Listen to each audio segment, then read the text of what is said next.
Hey everyone, welcome to Michigan Out of Doors. I'm Jenny Olson and we've got an exciting all-new show for you this week. I'll take you down to the southeast part of the state to go nighttime fishing for walleyes on the St. Clair River. You won't want to miss that story. We had a blast out there. And Jimmy and Jordan have some other exciting stuff in store for us this week too. Well, that's right, Jenny. We do have a few more things on this week's show. And if you caught the program around Thanksgiving and the first couple weeks of December, we showed you our opening day deer hunting stories. Now, we had kind of some varying degrees of success there, but if you had success, we're going to show you a really good venison recipe on this week's show. You won't want to miss that. And speaking of deer hunting, we have a viewer video to show you on this week's program. It's a traditional bow kill from the early part of November. One of the best reactions I've seen in quite a while. Lots of good stuff on this week's program. You stay tuned. I'm Jimmy Gretzinger. It's time for Michigan Out of Doors. From the first spring rains to the soft summer breeze, dancing on the pine forest floor, the autumn colors catch your eyes. Here come the crystal winter skies. It's Michigan, Michigan out of doors. Someday our children all will see this is their finest legacy, the wonder and the love of Michigan. As the wind comes whispering through the trees, the sweet smell of nature's in the air. From the Great Lakes to the quiet stream, shining like a sportsman's dream. It's the love of Michigan we all share.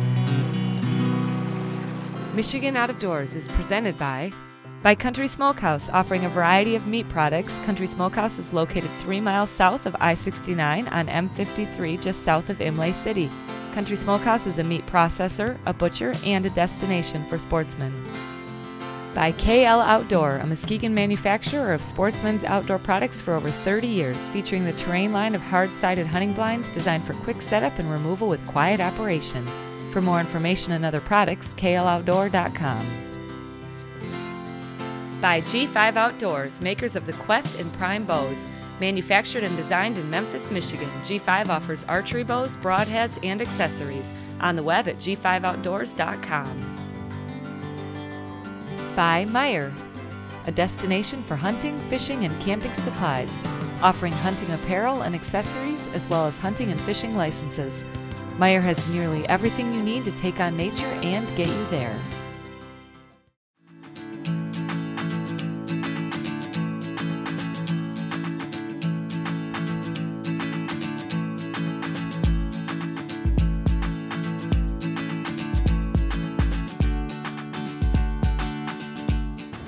Brandon, what's going on? What's going on, Jenny? What are we up to today? We're gonna be doing some walleye whipping on the St. Clair River.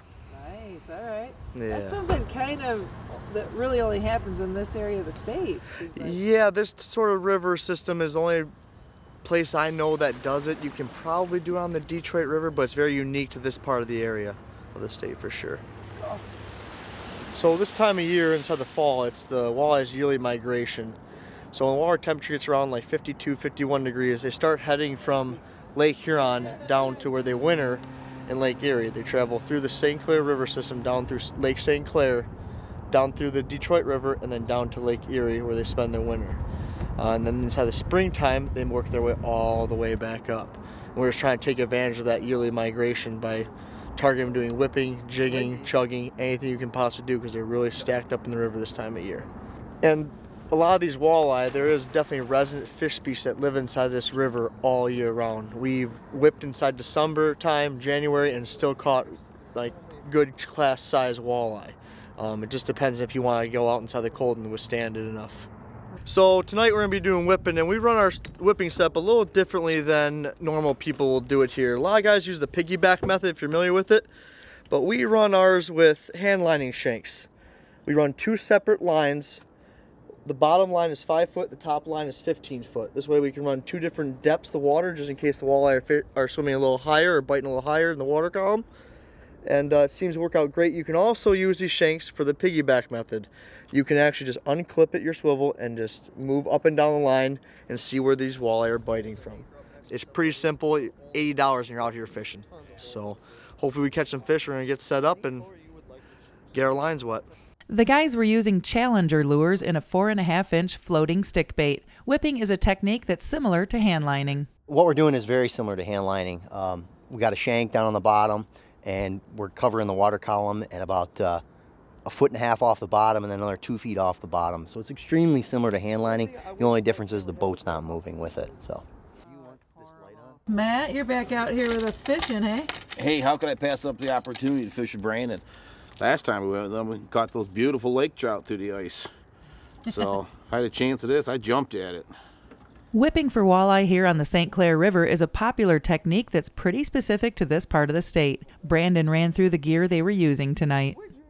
So we have our whipping rod, which is about a 3 to 5 foot rod. We're running 35-pound braid on the actual reel, and then we tie a swivel to the shank. After the shank, then we use right around 10 to 12-pound mono for our leader lines.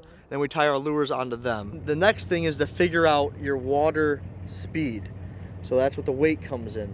If your weight's too heavy, you won't be able to move backwards inside the water column. If your weight's too light, then you're just gonna not feel bottom all the way down, and then you're not gonna be inside the strike zone for the fish.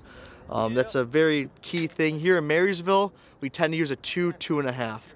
If you have a really strong north wind, 3, 4 might be what you need to use. Matt had the hot hand so far tonight. He brought in an undersized fish right off the bat, and that one went back in the river. This next fish was looking like a keeper. Yeah, we were just fishing here trying to figure out what these fish are biting on. The water clarity is not great today. That north wind blew in a lot of sediment inside this river, so Matt just had his pole sitting still, and bang, nice walleye hit. So maybe we should try jigging a little bit or whipping a little bit and stopping and see if they bite it. All right. All right. Cool, we got one in the box finally, hey? After a couple of hours of some slow fishing, it looked like things were starting to pick up. Fish on! Good thing we brought this guy. Yeah, Matt is killing it. I wanted to stay home and bow hunt. That worked out.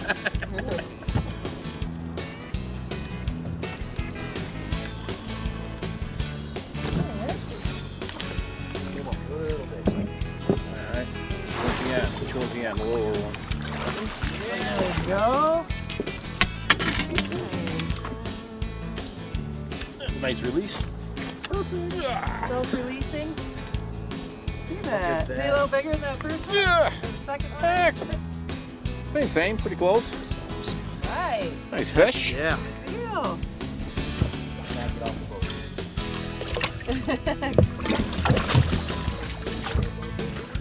What we got here, boys? Hopefully we got what we're looking for. A nice little walleye. We're gonna find out here quickly though.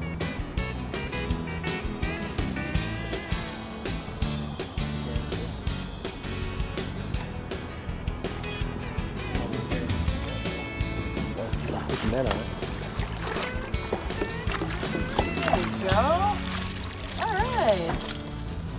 Look, we got Great. both. Yep. We'll measure quick. Chris's fish taped out at 14 inches and was going in the live well. On the St. Clair River, the minimum size limit is 13 inches. Well, very cool. We're picking away at them, eh? Yep, very slow but surely. Hey, we'll take it though. Let's get back at it.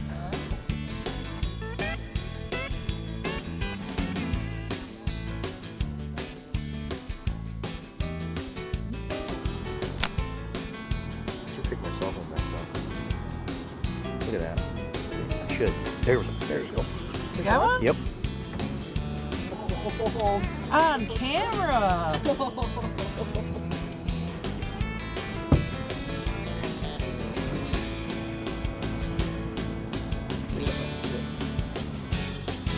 Oh, nice net.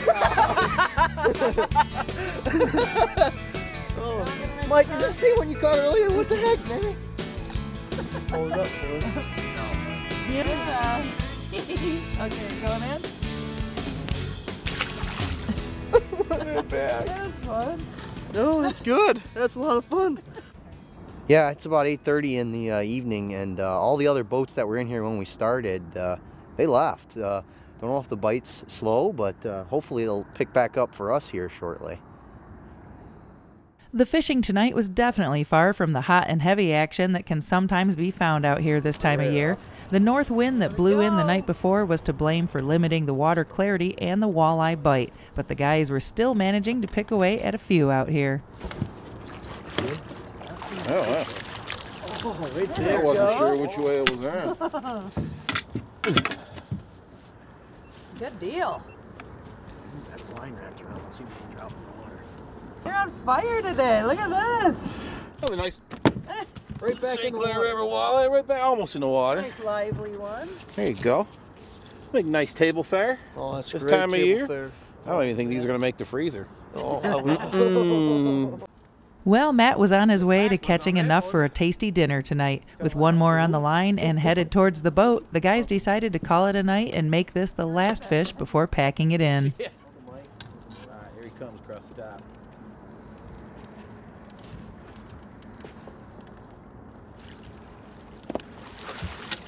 Yes. There we go. yeah. Man, you're the fishing machine. Oh, which one's the end? There we go. Look at that. November walleye. You know what happens if you catch a limit? We're walleye fishing during the rut. Is that unnatural for you? I just crawled out of the tree stand to come fishing, so.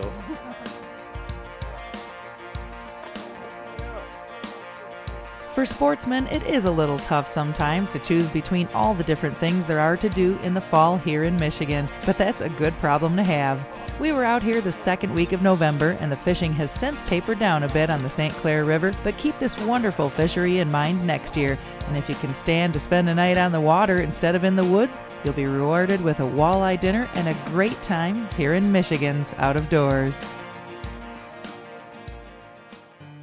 Well, hey, we are here once again at Antlers Fireside Grill, Canadian Lakes area. Jim Wood is our chef extraordinaire, and he asked me maybe what we could do for a recipe, and of course I went to the kind of the holy grail when it comes to outdoor recipes, venison backstrap. So Jim, take it away. What are we going to do here today? We're going to do a venison stir fry, basically, which sounds super simple, but it's not all that simple. It's kind of involved process. We've got lots of ingredients here, so what's going to happen? Well, first we're going to make the basic marinade, a basic Asian marinade for the venison, which we're going to later grill off. Okay. And then we're going to make our finishing sauce, and then later on we'll put it all together with our rice and our other ingredients. Well, it seems like when we do stuff with a chef like yourself, it's the sauces and the marinades that really make it sing. So what are we going to, how do we start with our marinade here? Well, we've got some fresh ginger right here. I'll put that right in the bowl. And we have some fresh garlic. We've got our rice wine vinegar. Soy? We have some soy sauce. And then to kind of help balance out the acid in the vinegar, we're going to add some honey here. Okay. And these are, what, maybe half a cup to a cup each or something like that? Approximately. Okay. We're going to whisk that up real well. And how long do you like to marinate? Is this a 24-hour thing, a 4 or 5 hour thing? Well, here's the issue with marinades. Everybody thinks that it's a whole bunch of vinegar and that you're trying to just take a whole bunch of flavor and put it inside of that cut of meat. You start throwing that much vinegar in something, essentially you're pickling your meat and you're almost cooking it. So I like to add a lot more oil than anything else because that's what's going to keep everything moist. The final product's going to be a lot more moist and a lot more tender. Okay. And I don't ever like to go more than 6 to 8 hours on mine. 6 to 8 hours. Yep. You're going to slowly drizzle that oil in. And what kind of oil are we talking there? This is just vegetable oil. Okay. I would stay away from your stronger flavored oils like olive oil. Okay. Stick with something neutral, grapeseed oil, your basic vegetable oil blends. Okay, so this is our marinade. Our venison's going to go in there for our 6 to 8 hours. Yep. Let that do its thing. And then this finishing sauce, what do we got there? This is a sweet and spicy sesame ginger sauce. To prepare the sauce, add roasted garlic, fresh ginger, sriracha, honey, soy sauce, and a little sesame oil. Then let the sauce reduce until it's thick enough to coat the back of a spoon. Then it's time to grill your venison. Okay, so Jim, we just got the venison off of the grill, 3 to 4 minutes per side. Looks beautiful. Walk us through what we're going to do now. All right, so we've got our pan on pretty high heat. You want this to happen quick. It's a stir fry, so everything's supposed to be done, super quick. Okay, and the rice, you said you cooked? Yeah, the rice we cooked last night. Plain white rice. Plain white rice. You're going to let it sit in your refrigerator overnight. Okay. And what happens is it dries out a little bit, which is essential for making a fried rice. So you do want to cook it the day before? Yep, cook it the day before. If you don't want to cook it, go buy some at your Asian takeout restaurant, little box of it, plenty. Perfect. All right, so how do we start this here? So we're going to add a little bit of oil. You do always want to start off with a little bit of ginger. So we had ginger in the venison marinade, also in the finishing sauce, and in the stir fry itself. It's a very common theme in Asian American cooking. All right, so you can add your peas. If you didn't know this, fried rice contains eggs. Okay. Scrambled eggs. Perfect. So we're going to Is that 1 egg or 2? This is 2 eggs. Okay. This meal could probably feed, 3 to 4 people. Okay. Depending on how big your appetite is. And you want to remove as much moisture as you can. So the peas and carrots are going to have a little bit of water in them.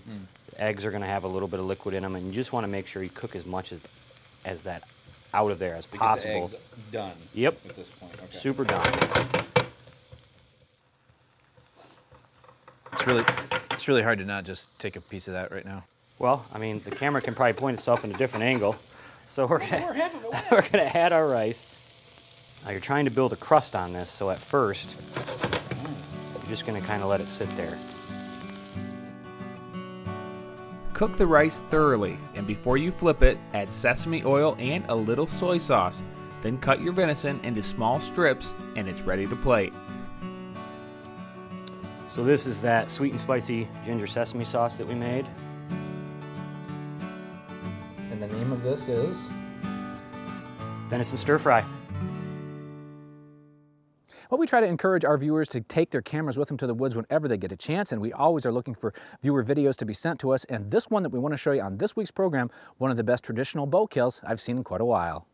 When it comes to viewer video, we typically look for a few things. We want the video to look as good as it can, tell a good story, have some excitement, and maybe even show us something that most of us don't get a chance to see very often. Well, in this video shot by Lucas Eilers, we have a little bit of each. This hunt stands out because, first off, Lucas is using traditional archery gear and taping himself, both of which make the level of difficulty on this hunt go through the roof. Well, it's November 2nd. It rained all day. So I came in here to a spot where I haven't hunted in quite a while. They just cut part of the cornfield bordering this piece. So I was hoping that it would stir up some deer movement in here, and the fact that it's done raining, hoping that the deer movement would be picking up. And the second I got up, set up my climb, I turn around, there's a 6-point coming in. It kind of fed up in front of me, and then probably 5 minutes later, 3 doe fawns came out. And they just came right under me, so the deer definitely are moving early. And got quite a bit of daylight left. Kind of a funky east wind going on right now, but so far it's been a great night. Hopefully the early movement means maybe a big one will be on his feet earlier too. Maybe in the daylight, that's the plan. Might do some calling later on. I'm not seeing anything. It's a beautiful night. Well, Lucas had the deer out in front of him that he was looking for. Now he just had to see if he was going to make it all the way in to his set.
smoked a 10-point.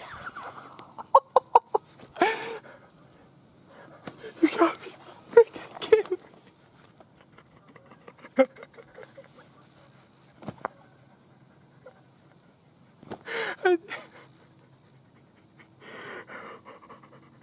I just drilled a 10-point. That is my first ever mature buck with a bow. God! I smoked him, dude. Thank you, Lord. God is so good. God is good.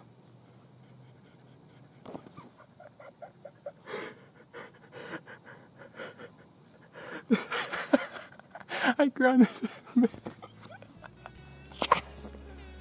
I don't even know what to say. Well, as you can see, Lucas made a great shot on this Michigan 10-point, and his reaction was priceless. Now he just got to follow the blood trail to his big Michigan buck.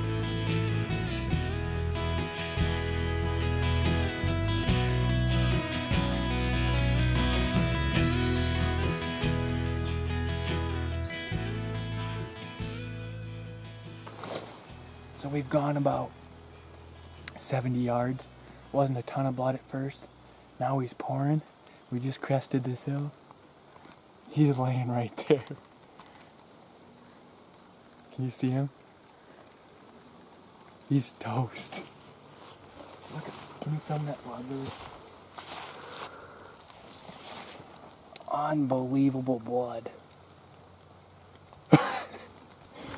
I've never ever done anything like this before.